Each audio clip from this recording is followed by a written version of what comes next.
ચલો એના પછીની નેક્સ્ટ બનાવત છે PCl5 PCl3 ને આપણે ભણી લીધી બરાબર એના પછી PCl5 પ્રિપરેશન ઓફ PCl5 તો એમાં શું ચેન્જ થશે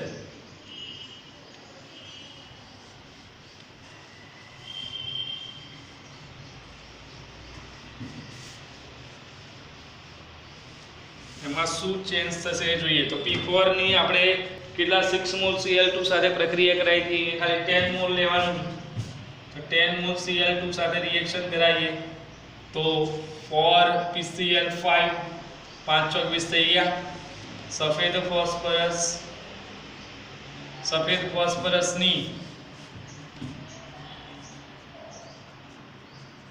ફોસ્ફરસની શુષ્ક ક્લોરીન વાયુની શુષ્ક ક્લોરીન વાયુ સાથે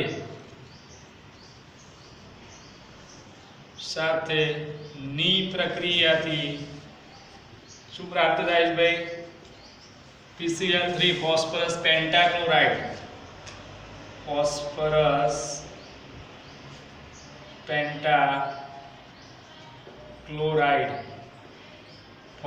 પેન્ટાક્લોરાઇડ PCl5 પ્રાપ્ત થાય છે આ પહેલા નંબરની બનાવટ બીજા નંબરની બનાવટ P4 plus 10SO2 Cl2 સાથે રિએક્શન કરાવીએ તો પહેલા જોઈ લેવાનું ફોસ્ફરસ 4 એટલે 4P Cl5 એટલે 5 10 2 20 5 ચોક 20 આવી બાકી શું વધ્યું SO2 10SO2S છે એકદમ સિમ્પલ રિએક્શન એના જેવું જ PCl3 જેવું બરાબર એના પછી છે એના ભૌતિક ગુણ તો ભૌતિક ગુણધર્મો પેલામાં શું હતું સફેદ રંગનો તેલી પ્રવાહી પદાર્થ હતો બરાબર તો આ પીળાશ પડતો સફેદ પાવડર અને ભેજવાળી હવામાં POCl3 બનાવે પીળાશ પડતો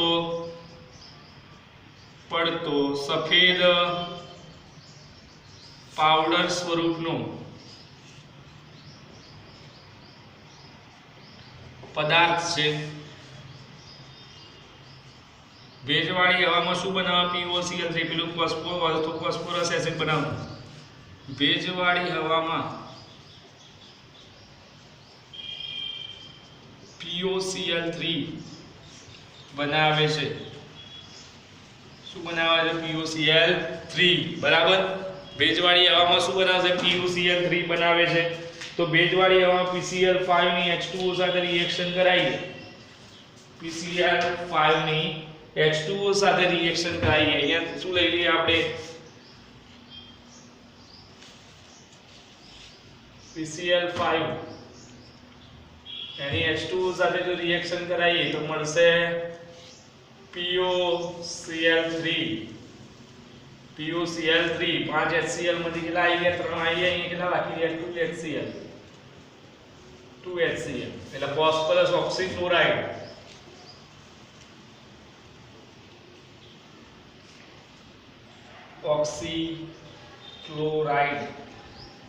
ફોસ્ફરસ ઓક્સીક્લોરાઇડ પ્રાપ્ત થશે જો આ PCl5 ની H2O સાથે રિએક્શન કરાવીએ તો ક્લોરીનનો વ્યુત્પન્ન મળશે શું મળશે ક્લોરીનનો વ્યુત્પન્ન અને ક્લોરીનનો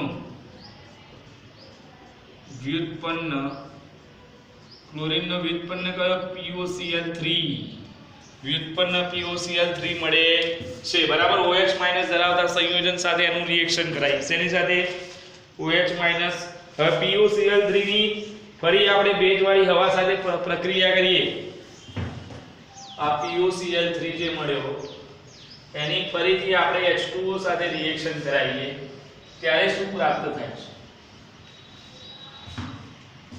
તો POCl3 આજે મળ્યો એને આપણે અહીંયા લાયા એની H2O સાથે રિએક્શન કરાવીએ તો પહેલા જોઈ લેવાનું ક્લોરીન 3 તો 3 HCl બનાવી દઈએ 3 HCl બાકી શું વધ્યું છે તો ફોસ્ફરસ 1 ઓક્સિજન 3 ને 1 4 થયા ઓક્સિજન કેટલા છે 3 ને 1 4 હવે 3 હાઇડ્રોજન બચ્યા એટલે H3 ફોસ્ફરસ 1 ઓક્સિજન H3PO3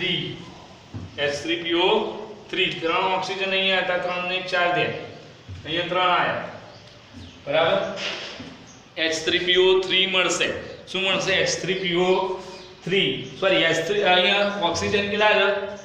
તો અહીંયા 4 H3PO4 ફોસ્ફોરિક એસિડ મળશે. શું મળશે?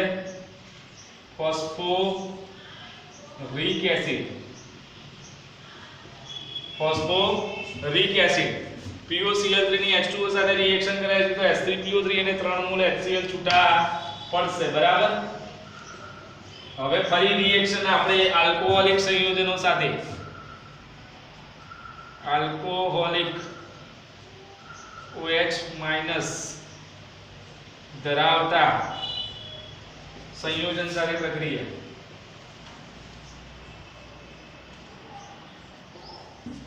આલ્કોહોલિક સંયોજન એટલે કે OH- ધરાવતા સંયોજનો હોય એની સાથે રિએક્શન કરાવીએ તો શું મળશે આપણને, શું પ્રાપ્ત થાય છે એ જોવાનું છે. બરાબર. તો C2H5OH વત્તા PCl5 number 1 C2H5OH plus PCl5 બરાબર C2H5OH પ્લસ PCl5. હવે જુઓ C2H5 આપણે શું લઈ લઈએ, એક બાજુ લઈ લઈએ ને આટલા આ ભાગને એટલે C2H5Cl પ્લસ ફોસ્ફરસ ઓક્સિજન અને ક્લોરીન જોડીએ POCl3 પ્લસ હાઇડ્રોજન કેટલા છે, હાઇડ્રોજન એક બાકી રહ્યો, ક્લોરીન 4 આવી એટલે એક હાઇડ્રોજન અને એક ક્લોરીન જોડાઈ બનાવશે HCl. બરાબર. બીજા નંબરે CH3COOH plus PCl5 gives CH3COCl plus POCl3 plus HCl. બરાબર. આ રિએક્શન થઈ ગઈ, ફોસ્ફરસ ઓક્સીક્લોરાઇડ પ્રાપ્ત થાય છે. હવે એની PCl5 ને આપણે ગરમ કરીએ, ઉદ્ધવપાતન થાય, ઉદ્ધવપાતનની ક્રિયા થાય ત્યારે પાછો PCl3 પ્રાપ્ત થાય. PCl3 + Cl2 ગેસ સ્વરૂપે દૂર થાય. PCl5 નું ઉદ્ધવપાતનથી શું પ્રાપ્ત થાય? PCl3. PCl5 ની ધાતુ સાથે રિએક્શન કરાવો પ્લસ 2Ag તો શું બનાવે? 2AgCl પ્લસ PCl3 છૂટો પડે. તો ધાતુ સાથેની પ્રક્રિયાથી PCl5 ની ધાતુ સાથેની પ્રક્રિયાથી શું બનાવી શકાય? PCl3. PCl5 ના ઉદ્ધવપાતનથી શું બનાવી શકાય? PCl3. બરાબર. આ PCl3 ની બનાવટ છે, એનું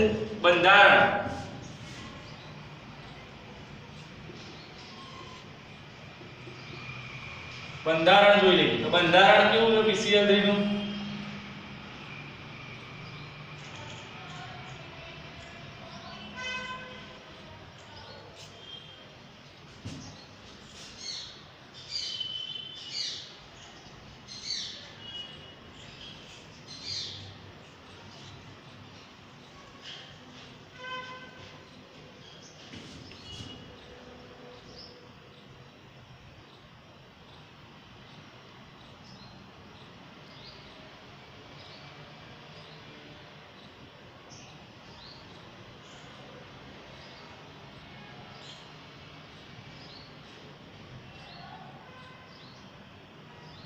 PCl5 નું બંધારણ છે.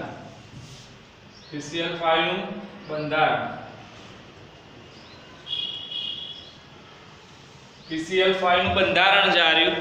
PCl3 અને PCl5 નું તફાવત પૂછે તો એનું બંધારણ ખાસ આવડવું જોઈએ.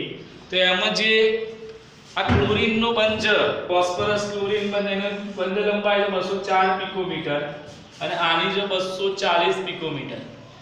બરાબર. હવે જો આ જે બંધ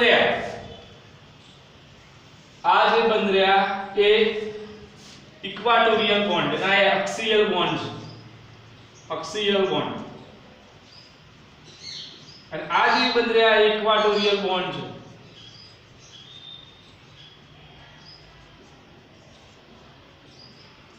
એક્સિયલ બોન્ડ એન્ડ ઇક્વાટોરિયલ બોન્ડ બે બંધ હોય, એક્સિયલ એન્ડ ઇક્વાટોરિયલ. બરાબર. આ PCl5 નું બંધારણ, એની બનાવટ ફરીથી જોઈ લઈએ કે P4 ની 10Cl2 સાથે રિએક્શન કરાવશે. એમ બનાવટ છે એમાંથી PCl3 માં. તો P4 ને સફેદ ફોસ્ફરસ ને શુષ્ક ક્લોરીન વાયુ સાથે જો એના ઉપરથી પસાર કરવામાં આવે તો શું પ્રાપ્ત થાય? PCl5 થાયોનિન SO2Cl2 સાથે રિએક્શન કરો તો PCl5 પ્રાપ્ત થાય. એના ફિઝિકલ પ્રોપર્ટી શું છે? તો પીળાશ પડતો સફેદ પાવડર સ્વરૂપમાં પદાર્થ છે. ભેજવાળી હવામાં શું બનાવે? ક્લોરીનનો વ્યુત્પન્ન PCl3 PCl5 + H2O POCl3 + 2HCl પ્રાપ્ત થાય. આ POCl3 જે મળ્યો એની ફરી H2O સાથે પ્રક્રિયા કરી તો ઓર્થોફોસ્ફોરિક એસિડ પ્રાપ્ત થશે. બરાબર. એના પછી આલ્કોહોલિક OH ધરાવતા સંયોજન સાથે શું બનાવશે?